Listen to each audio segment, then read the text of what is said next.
Hi, I'm back. I've got my cup of tea, my chai tea, and I've got my beautiful sweetbread that I made yesterday.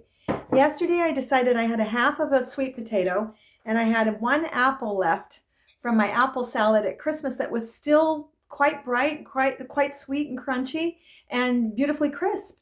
So I took the apple, cut it into tiny little bits. I took the half of the medium-sized sweet potato, cut it into teeny tiny bits, and I made this sweetbread that is absolutely mm, so moist, so delicious. I shouldn't talk with my mouth full. I know.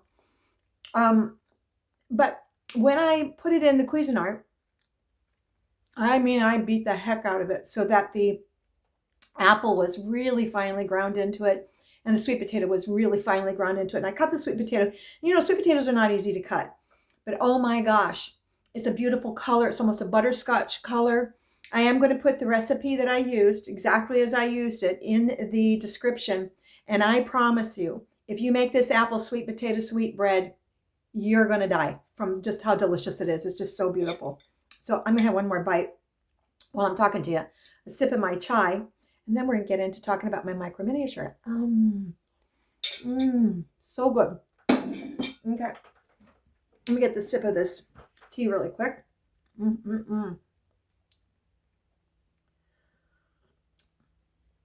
So delicious.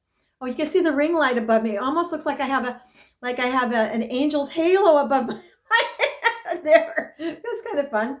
Okay, so you know that I do micro miniature room boxes, and I take generally tech boxes that have had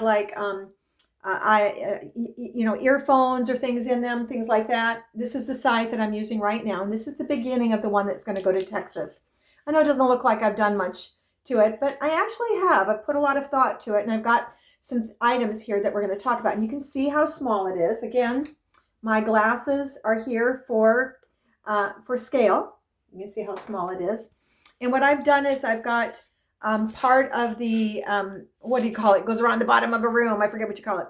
But the edging that goes around the bottom of the room, I've got that. And I've also got the sides here. And I will be gluing those in here shortly. And you can see how that goes. Yeah, that goes there. I will be doing some trim around the top. I will not be doing wainscoting on this one.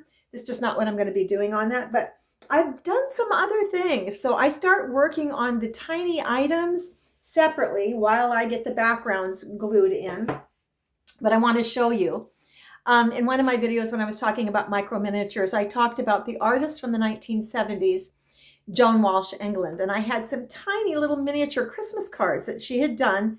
Remember, it's 1970, so that's like, 55, 56 years ago. So it's a long time ago, right? So I also had a bag of tiddlywinks. Yeah, tiddlywinks. So I got one of the tiddlywinks out. And because the lady that wants this room box has asked for 70s, I did find some real 70s nail polish color, really a good color. And actually, that's it right there. Nope, that's it right there. So I colored the tiddlywink. And the thing is, when you're doing micro miniatures, it's important to have a black Sharpie around because the eye needs to see definition when you're working on micro miniatures. So I'm going to be pushing this right up to the camera as much as I can. And you can see that that's a picture of a little boy holding his little sister. And we've got the colors that are definitely 70s. And I've taken a Sharpie and I outlined the picture that I cut out of the card, and I outlined that. And I'm going to be doing more around that. So the thing is with micros, you need to have color differentiation. You need to be able to see the outlines so that things stand out. So color is important. So I often make little chairs in my micro room boxes, and I do a pretty good job of them. But this time I think I'm going to do a little love seat.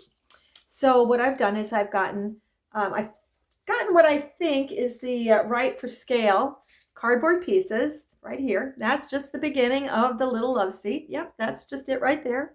You can see it. That's the beginning. And so I was looking for, well, what will I put on it as far as a covering? And I, as you know, am an actress, and I do have an online theater company called Unbox Productions. Right now I'm doing a show where I'm playing Toinette, the madcap, wily French maid in Moliere's The Imaginary Invalid. So I pulled out some ribbon that I will be using around my neck as toinette, and I had enough ribbon left that I think that this is going to be a perfect color for this love seat. Now I will be putting padding on it. It will have really nice legs. It will have arms on it and everything else. But the ribbon is perfect for a micro miniature love seat. So that's going to be the ribbon on it. Some other little pieces. I'm doing a princess phone. I've got a couple plants and vases and things that I'm doing here. I'm definitely going to do a mirror. I'm definitely going to do a table, but the micro miniature room box is definitely on its way. So that's just my little afternoon share today about an absolutely scrumptious sweetbread that you're going to want to try, and you won't even believe how absolutely wonderful it is. Cannot wait to give you the recipe for it. So proud of it. And also, I got a jump start on my little micro miniature room box. So I'm going to be turning off the phone here in just a second, getting to work on my micro miniature room box. But keep following along, because you never know what's going to happen to a little old lady in a big old world. She's always doing something. I hope you're having a great day, and try not to let everything get to you, because it's an overwhelming time for almost everybody in our world at this moment. So take joy where you can. Thank you so much. Love you. See you later. Bye.